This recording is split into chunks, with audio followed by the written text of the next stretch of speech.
Or I think we were going to do a time jump or something. Yes. As you sail past the typical docks, the same dock where you saw Penny wave at you yesterday for your birthday, this is about the time you would need to give her the book. And as you ride past that area, not mentioning to your father to stop, can you roll a perception check for me with advantage? Sure thing. I love perceiving. Oh! Nat 20 and 11. I'll take the 20 for 23. 23. You don't see Penny's family ship. Oh. And knowing what you do about sea travel and how quickly things would have left, this is around the time Penny would have knew the book. She knows your schedule. She knows when your father comes by. It's early enough. And you don't even see the ship out, like, in the distance, out port. They left a while ago. Maybe even last night. Oh. Ekila's just feeling both guilty and relieved that he didn't have to be the one to make that choice. It seemed like Penny made it herself. Or maybe there was something she wasn't telling him. He's sort of thinking like, well, it wasn't that sort of. She did have something she needed to tell me. But maybe it's better this way. Maybe it's better this way. Why did she need to get rid of the book? He's just going to be thinking about this on the way to work. As you sail over, you pick up your new clientele, and the day sort of blurs by. You run through the same jokes, the same paths, and you notice that on a rare occasion, it seems to be getting abnormally cloudy in the afternoon. Your father looks at the sky, licks into the air, knowing this place better than most, and goes, "We will turn in early. It potentially can storm. I will give half refund for any of those who need it, but we are going to end early." And you know that this is a safety mechanism. The boats you're in are not very big. They do not handle storm well. They're very little flat, like, boats. And you also know... Go ahead and roll a history check for me. History. Wait. Oh. That was cocked. With advantage. You grew up here. Alright.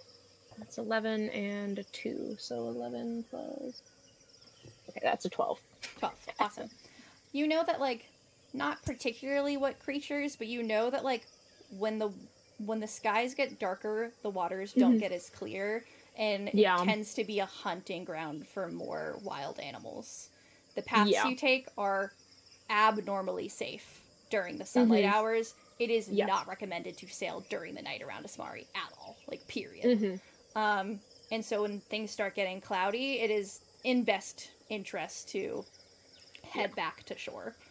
And people are kind of groan and complain, and there's some woman who's just absolutely Karening your father, like, "I traveled all this way," and he's like, "I do not need you to be eaten by a sea monster. Get in the boat." And she puts up a fight, and it manages to... You guys are delayed a bit due to people's, like, not really cooperating. And you tend to... You're starting to sail back. It's pretty dark out now. I wouldn't say it's quite dark enough to be nighttime by any means, but a lot of the sun is blocked out. The water is quiet and still, but you see your father is gripping the paddle a little tighter than usual. And is, like, looking in the water as he paddles very vigilantly. And quicker than you have a chance to react, the boat is knocked. And everyone in it shakes. There's a scream, there's a yell. Your father tells everyone to calm down and to sit tight. Mm-hmm. Make a perception check for me. I'm going to double down on the rope we have across the inside of the skip. Persepi. Mm-hmm. That's a, let's see, 14 plus 3, 17. 17. You see a large shape moving under the water. And Father. it is fast. Yes, I see it. Remain calm. Everyone remain calm. Get low. Try to keep your balance even. And as he's talking, faster than you can even think. Teeth. Scales. A long neck. Out of the water. Topples your father into the ocean next to you. In one large mouthful. As this creature snaps its jaws in a quick motion, diving over your boat, soaking everyone inside, fully blocking out any sunlight as this large creature, bigger than your boat, shades you as it splashes into the water, leaving a large enough ripple that the boat rocks and tips over. People are screaming. There is splashing and yelling. You see that there is starting to leak blood into the water. You're seeing people dip below the waves, and you haven't seen your father pop back up above the water since that occurred. What are you doing? Fuck. Everyone, stay calm. And you just hear screaming and yelling, and you hear someone going, I don't know how to swim! God. I'm going to not even think about it. I'm going to dive into the water and try to. I'm just thinking about it. I know my father is a swimmer. I'm hoping that, he would kill me if I don't save the lives of these people first. Ekila's going to quickly try and locate anyone who's thrashing in the water and try and get them to hold on to the underside of the boat and see if he can connect everyone with the rope dangling through the water. Go ahead and roll a athletics or acrobatics check for me. Okay. Okay, it'll probably be acrobatics. Okay, that's flat 14. Flat 14. You manage to reach the young girl who is saying she could not swim, and you lift her sort of onto your back as she's sort of gripping onto you, making your swimming far more difficult as she's practically pushing you under the water, keeping herself up in a panic. You hear just chaos. These 6 other people in your boat, 3 of them unaccounted for, 1 on your back, 2 more you're tying ropes to. You lost track of the boat as you're searching around, swimming underwater, and you are good at swimming. It is like second nature to you. You're a aquatic being in all but gills at this point growing up here. And you cut through the waves, you pass off this young girl to someone else who's holding above. The rope is tied to the boat, and so they're pulling it closer to themselves. Yep. And then you see a head pop up. And you see blood when they do so. Missing a whole chunk of their arm as they flail with the rest of their limbs, saying, "Monster! There's a monster!" And their mouth is being filled with their own bloody water, and they try to swim towards you. Go ahead and roll a dex check for me to see if you can pull them to the rest of the people. Okay. Dex save or just check? Check. Oh. 11. 11. You push through the water. You try to get to them in time, and as they reach out their arm, just before you grasp them in a quick motion, they're dragged back under the water. Come on! I'm gonna dive. As you dive down with the water being darker, usually this water is crystal clear. You can see right to the bottom. And it is cloudy, and it is dark, and it is red. And you search through, putting out your hands to see and grasp onto anything, and you feel what appears to be a boot. Excitement surges through you as you grab and you pull, but it's light. And as you pull it closer to you, you realize you're just grabbing a leg. There is no other body attached to it. What is... Can I make out what it's wearing? I'll pull it to the It's a surface fancier if I can. boot. Okay. Not a sandal if you're looking for your father. And it is just a leg, bleeding profusely into the water near you. I can't do this alone. I'm gonna dive back down again, and make another try and see if I can find the owner of the leg. You keep swimming and looking through this murky water. You push back up for a gasp of air, and you notice that there's the 3 people who have managed to sort of grab onto the boat. They've not managed to flip it back over, but they are sort of crawled onto it, and you see someone else who you didn't notice before also be swimming towards the boat. So you have 4 people accounted for, 2 people not accounted for, and your father. So 3 people in total. Okay. The man, someone who's missing a leg, someone who's missing an arm who you recently saw and cannot find anymore, and your father who you haven't seen since this all happened. What do you do?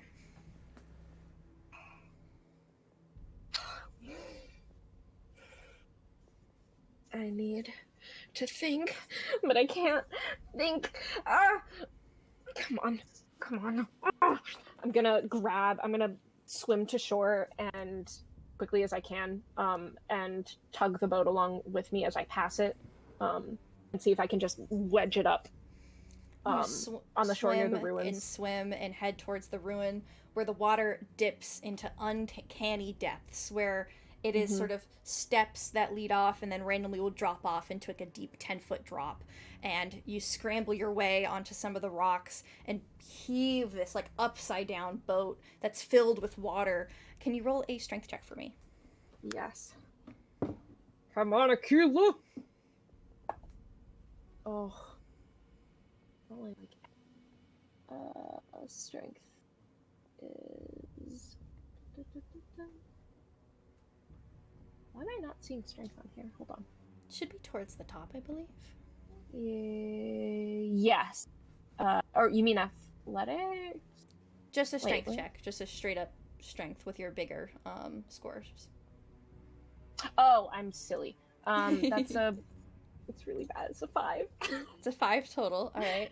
You are slipping on these stones. It is cutting up your knees as you're slipping. Your hands are run raw from pulling at this rope and slipping out of your hands. Your brand new sandals that Penny have bought you are ripping underneath your feet as you scrabble onto these stones and pathways and grabbing onto any roots of foliage possible.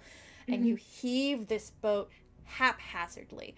It ends up, the boat doesn't fully make it onto a shore, but it's close enough that people who were on it managed to swim their way to shore, scrambling up. You notice that someone is missing a few fingers on one hand. Other people have scrapes on them, either from the rocks or other things, but mostly people just look pale and frightened. And there's someone who's just the person, the sweet girl who didn't know how to swim, is clutching herself, and she's just blubbering in tears. And she's like, my father, he's gone. It's okay. Everyone, stay calm, breathe. We're alive. Okay? I'm going back. Everyone stay put. Get away from shore. I'm gonna immediately head back into the water. You dive back in, quickly swimming back to, and it's quite easy to find where the blood is coming from. And luckily you were not too far out from shore. You swim about 100 feet or so. It's never felt so long to swim through water. As you reach the cloudy murks where it's starting to sort of disperse from the blood, you see as you swim down and look around. Roll another perception check for me with disadvantage. Okay. I'm gonna use the seashell. Natural 19 on the first. Nice. A 19 again! Nice. What the fuck? Okay. Sharp vision. You are looking everywhere. That's 21 total. What are you looking for specifically in this moment? Ekila has always been taught to put our charges first, put the tourists first, and to trust in his father to take care of himself as he always has. So Ekila is prioritizing the remaining father of the noble, the girl, right you now. Look and but you also swim, keeping an eye. And you're looking around, and you see someone just sort of sinking. Blood oozing from their arm. The man that was yanked down right in front of your eyes before you could grab him. Lifeless. The last few remaining air pockets releasing from his lungs, eyes still shot open, arms still reached up towards you as he sinks. You see out of the corner of your eye a shadow move. You are not alone. I'm going to try my best to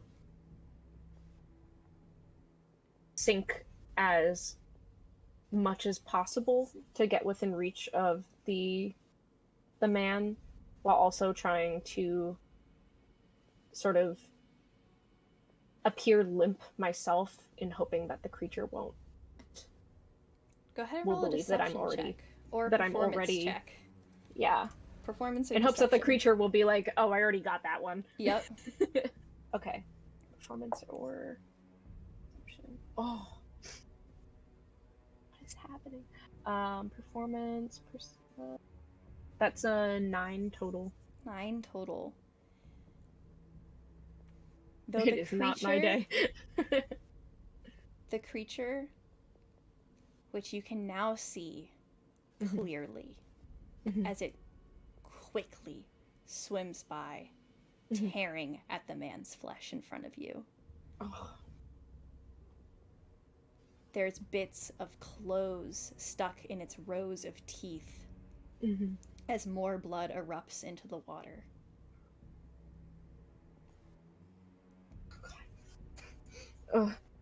I'm gonna... You are Akila's just gonna say, fuck it, and... You are running reach for him. Out of air. Fuck. Come on, just a little bit more. I'm gonna push myself to get to him. Alright. You swim down and reach out your hand, and as you cloudily pull this body towards you, it's fully missing its head at this point. Oh. God. I have to. And out of the corner... It'll be worse if she sees him. Out of the corner of your eye, you see 2 figures aggressively swimming towards the surface. A man missing a leg, holding your unconscious father. They are pretty deep in the water, and the guy is losing blood very fast. Your father is bleeding and not moving. I'm gonna pivot priorities because this guy is already lost, and it'll be easier to explain to the girl that way. I'm gonna pivot towards my father and the other man and try and help him. You swim as quick as you can, and as you get to this man, you see again a swim underneath you, a ripple of ocean as you are slightly jostled away from your original place.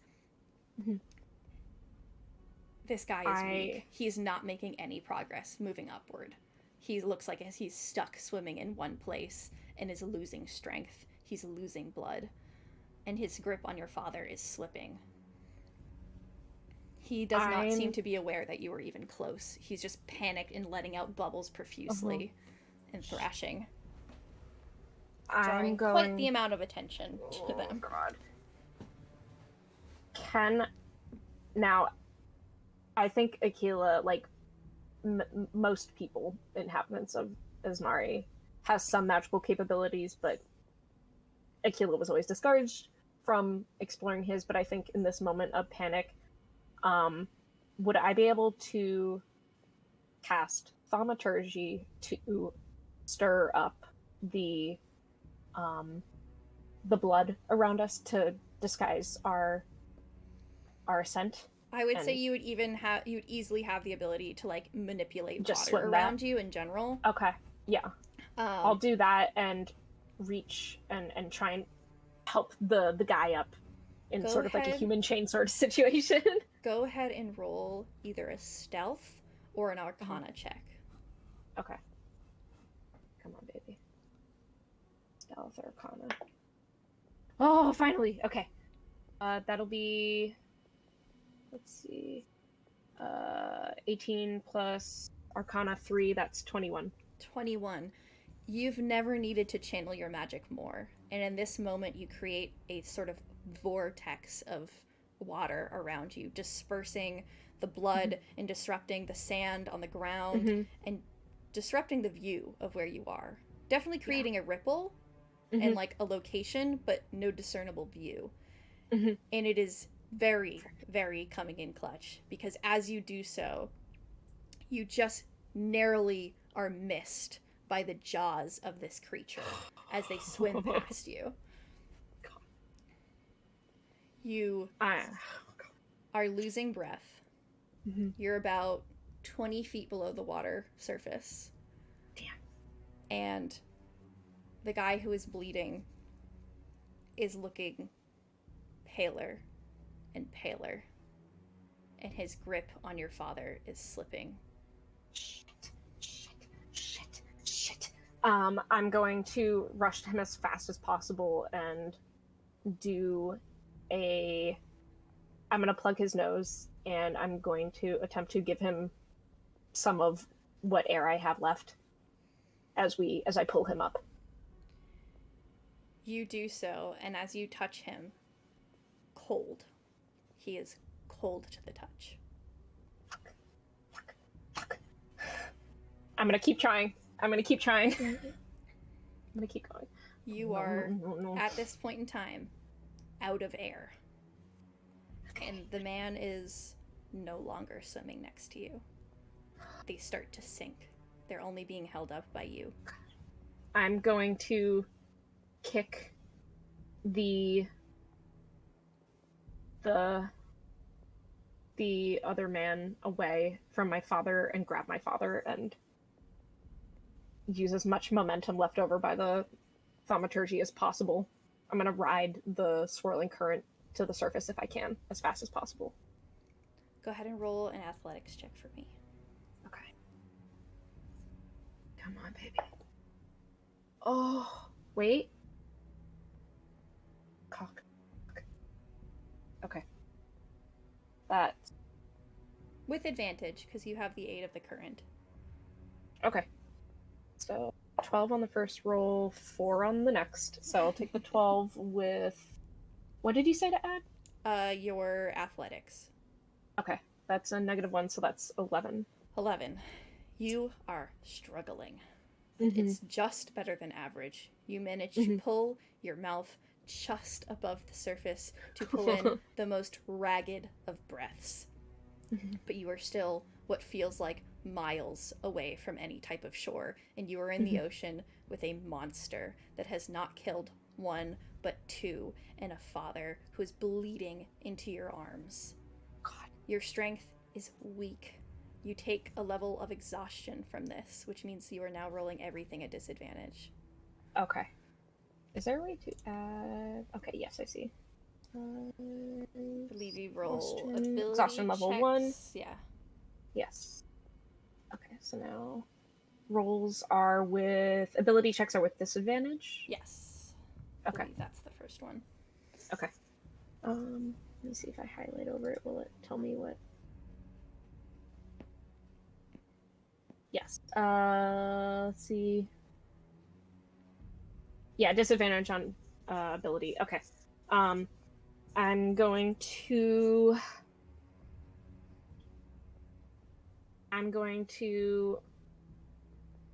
as quickly as possible, given everything going on, I'm going to try and tear off my shirt with my jagged teeth as much as possible and stuff it into wherever the biggest wound is on my father, and struggle to paddle to the closest you see blood floating leaking thing from his neck, in his mouth, in his arm, in his torso, and the his leg. He looks like he just got absolutely mauled and ragdolled in a dog's mouth. God. Fuck. I'm just gonna say fuck it, and as probably very poorly, I'm going to attempt to tie him to my chest and swim. All right. With him slung around me. And you swim. And because you have pushed another bloodied body into the water where you once were, you just narrowly miss this creature again. As it's swimming past you, does in fact push you just a little bit further wave-wise towards your direction. And it pains you knowing that you can hear the crack of bones of someone you couldn't save. But it wasn't you, and it wasn't your father. And that's all that matters right in this second. We are so going to get sued. Just thinking. Half delirious.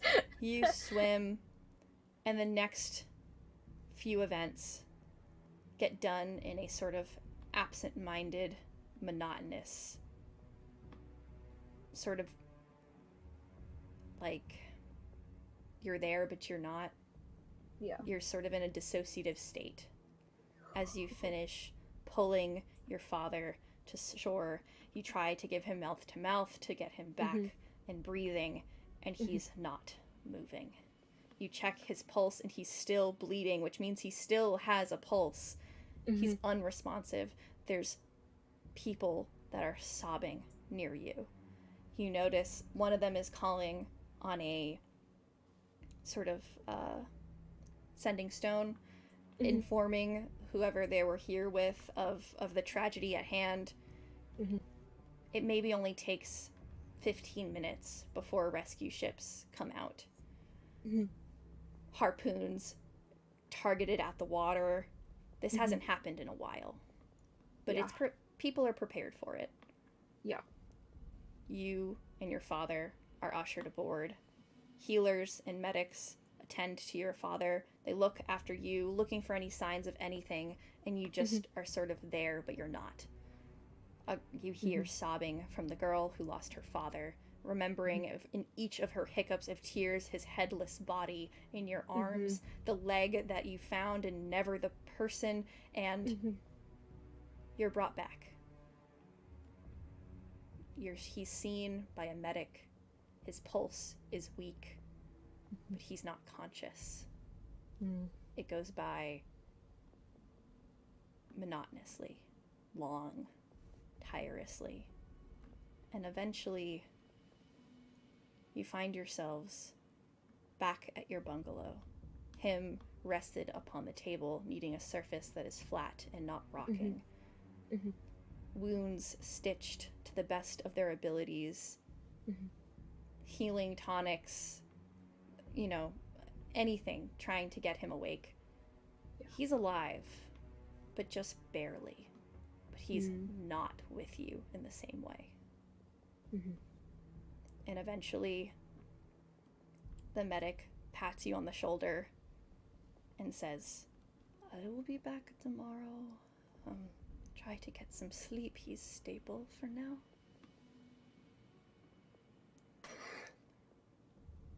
And just kind of pats you on the back and walks out. I'm just completely exhausted. I'm going to sit next to him for as long as possible. A week. Watching for any sign of anything. And all the while, the flashes of the blood, the teeth, the darkness, choking, just hitting like concrete. Mm-hmm. And I'm going to eventually fall asleep, but I don't know what time or when. Exhaustion taking over you. You have a fitful dream. The events of today distorted, repeating.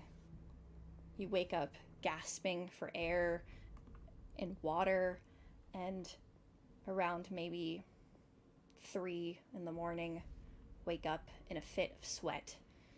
Some of your wounds definitely infected. You didn't even bother to tell the doctor that you had cuts from the shore. Mm-hmm. And you... What is Ekila feeling in this moment as your father lies unconscious in the middle of the room, hasn't shifted, hasn't uttered a word to you?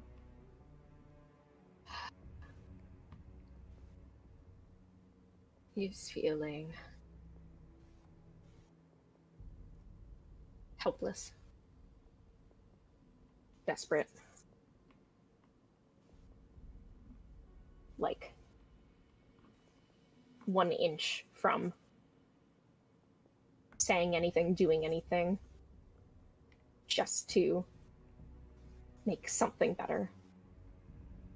Make any of this outcome better. But he already knows that people will be knocking on their roof, knocking on their door. There will be consequences for this mistake. There will be people who will most likely never let him or his father sail these waters, for a while at least. He's worried about money, he's worried about his father, he's worried about how much of a fucking hypocrite he is, saving his own father and but leaving the girl to the most horrific fate possible. And he didn't even know her name.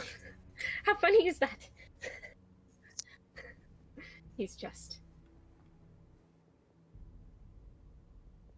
Father, I'm trying so hard. I'm trying so hard to be good. But I don't know. I need you to tell me what to do. I need you to tell me what to do. I need someone to tell me what to do. I don't know. I don't know how to. I don't know how to keep going. I don't know how to keep going. And as you clutch your fists into the sheets and stumble through your house slightly, you knock into the table next to your hammock, and the book, that warm, bright book, falls at your feet. It's glowing, a light so bright it's hard to look at. And there's a prickle in the back of your neck.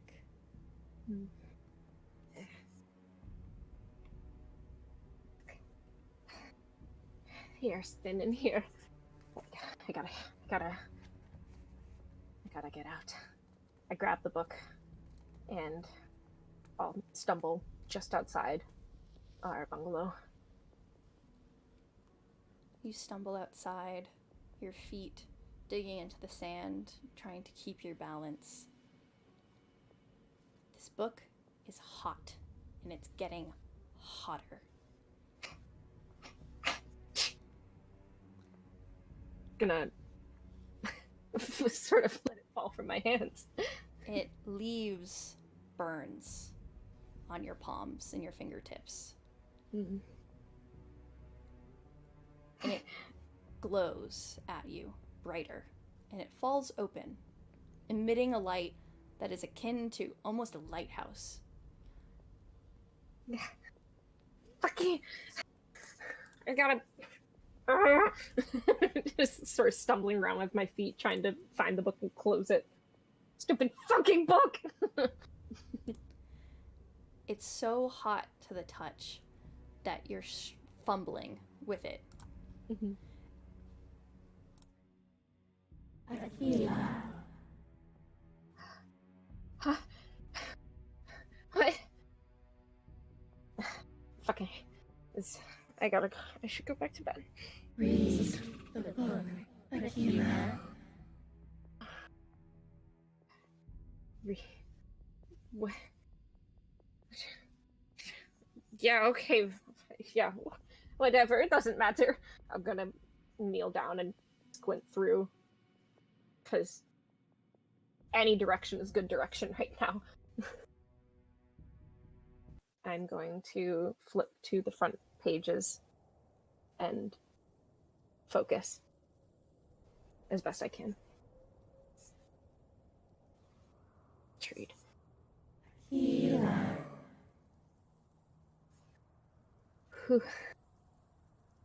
Listen, if you want something from me, I don't have much. We can help. Help. You need help, yes?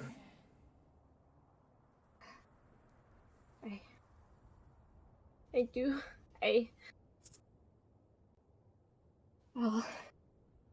I'll just start reading.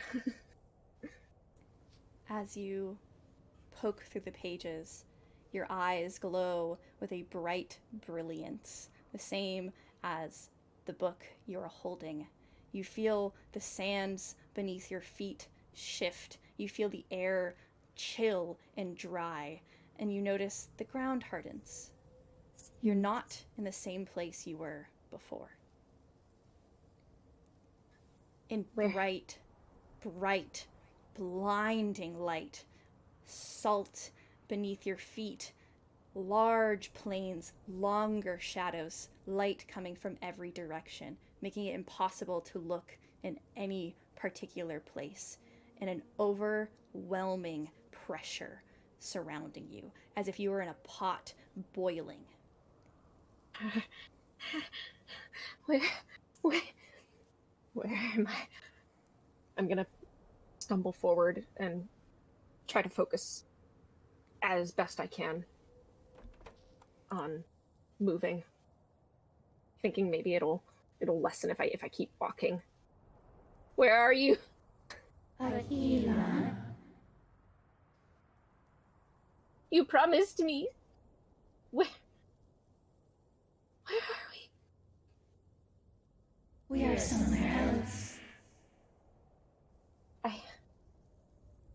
How do I find you?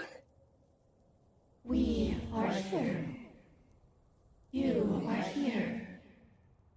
You are found. We have found you. You have found us. Where? What is this? Where? We are order. We are structure. We are the keepers of rules, the bestower of language. We are hierophant. We are signal.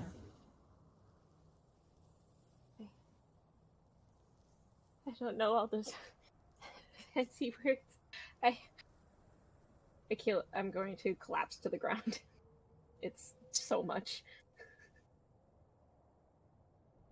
Do not fall. Look upon us. I'll raise my head. A bowl lined in light is still a light.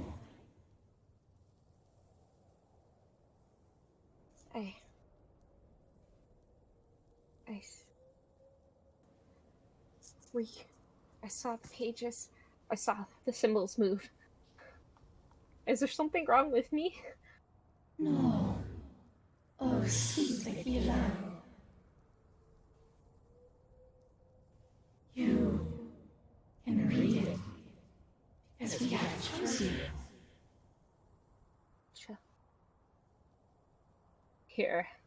You're funny. Why would you choose me? You just sort of have something we want.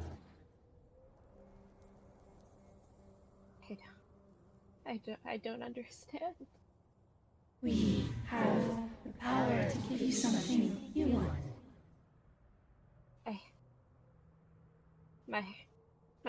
My father. Yes. I don't know how to save him. He is wandering, lost, currently in a plane of dreams adrift from this world. Can I go there? I need to take him home. You need to find someone who walks in dreams. I don't know any like that.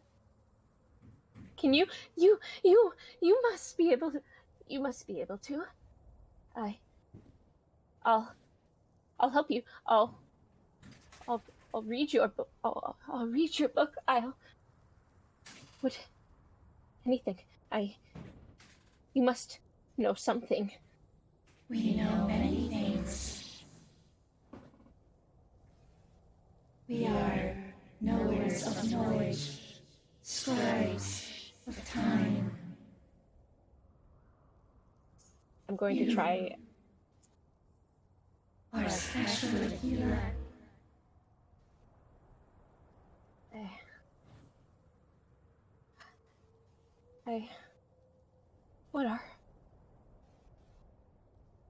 What is this place?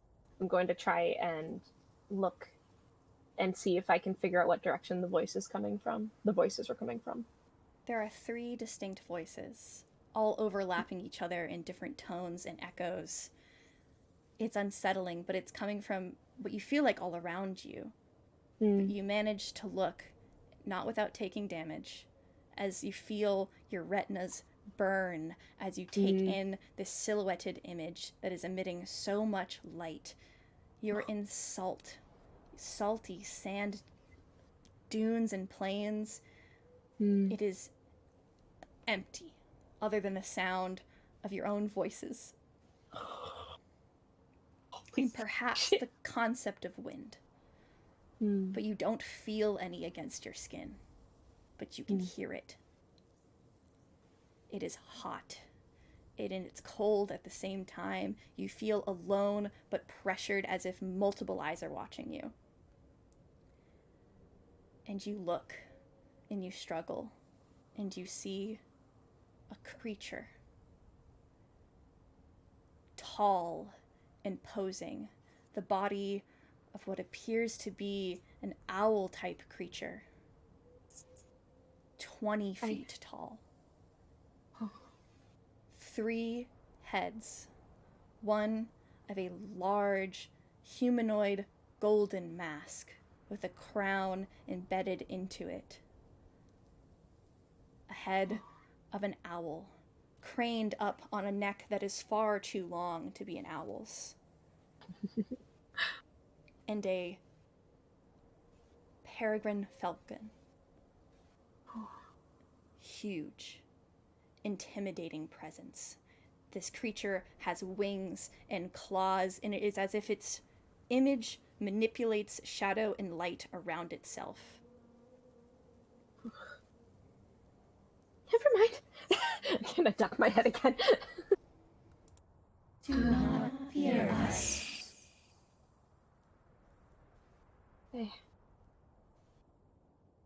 We will help. You will seek the Dreamwalker. You will find the rest of my books. We will. Yes. Yes. I'll do it. I'll do it. I'll do it. I want to help him. You will help us, and we will help you. I'll help you.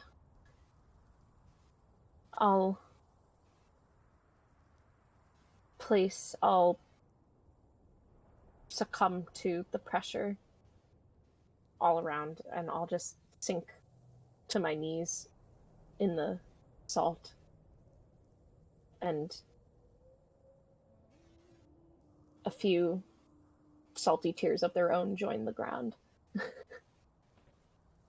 Your tears of salt water will bind you to this, for you will forever know the language, so you may always communicate we need. Head to where the books were bound and stored, and you will find what you are looking for. Yes. Yes. I swear to you. I'll be your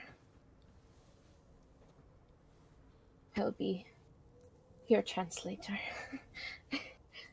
Anything you need. We'll be in touch, Ekila. And quicker than you are transported there, you are shunted back to your reality. It is just insane what you just experienced. Though Ismari is a hot place to be, you feel cold upon returning. Your vision is blurry and filled with like stars and light, as if you've been staring at the sun for too long. You stumble your way back, not able to see in front of you remotely, and stumble your way back into your home, book bound to you, clutched in your hand, no longer burning, but a warm pulse. That light you notice as the morning slowly comes. The light that is emitting from this book is emitting from you. And as you crumble to your knees, you see a small card poking out at the top of this book. And if you'd like to run up and grab your tarot card really quick. Yes, indeed.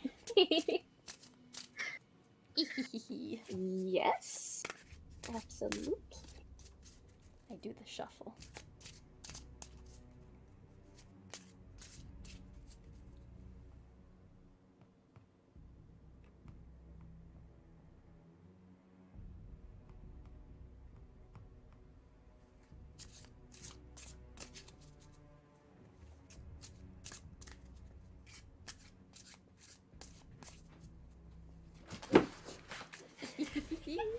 Oh my god. Okay, so I did the shuffle. Would you like me to do another shuffle in front of you? One more. Tell me when to stop. That's good. Go ahead and pick any card that feels good to you.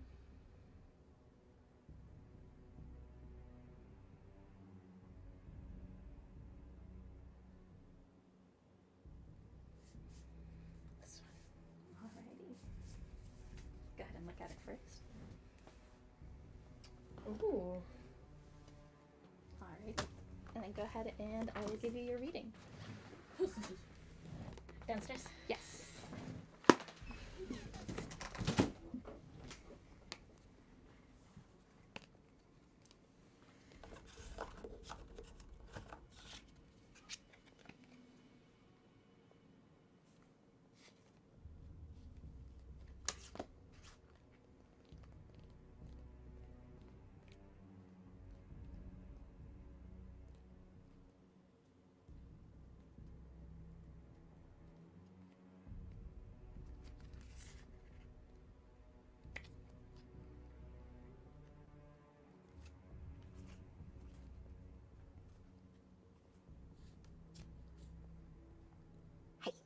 Hello.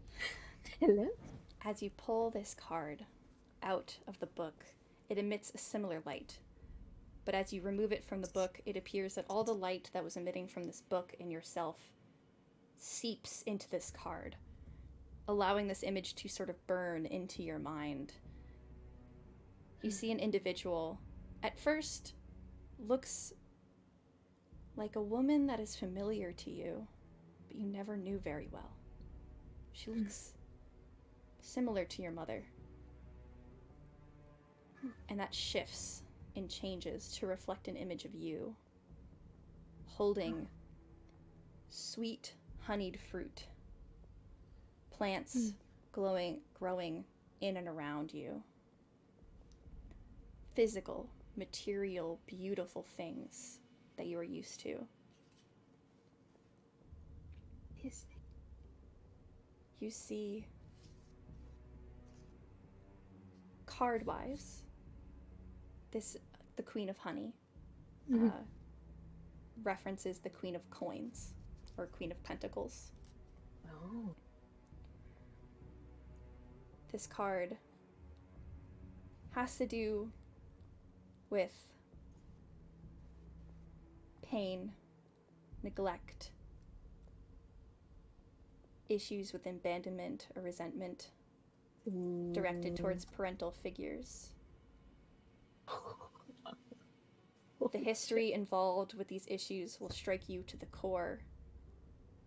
You are to be prepared to seek aid where needed. But it also represents safety, nourishment, a mother protecting a child. Bruh.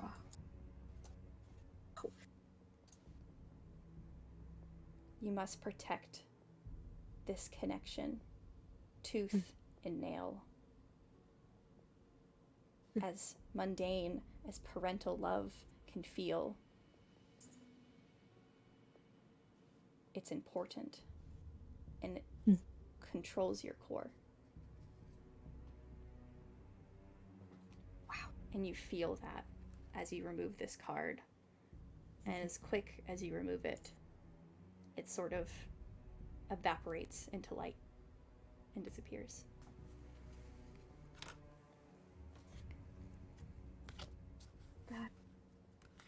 That figure. What in the world? Going to sink back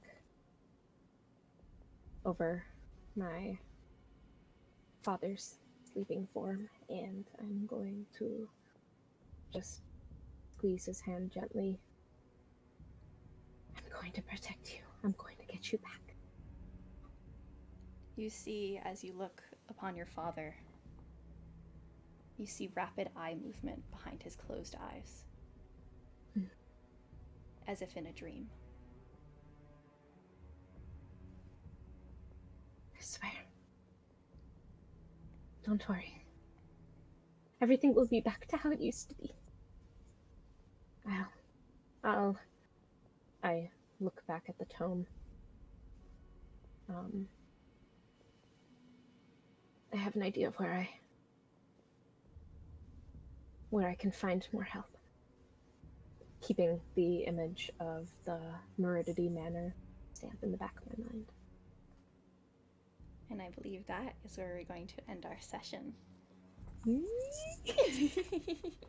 Thank you for listening and enjoying. I hope you guys know all kinds of quirky things about Ekila now, because if you've watched this, you guys know plot and lore. And this is why he's incredibly normal, obviously. This is why he's extremely well adjusted. He's having a great time. He's having an amazing time. He certainly is not going to dream about drowning for the rest of his life. Definitely not. Definitely. No. Bye! Bye!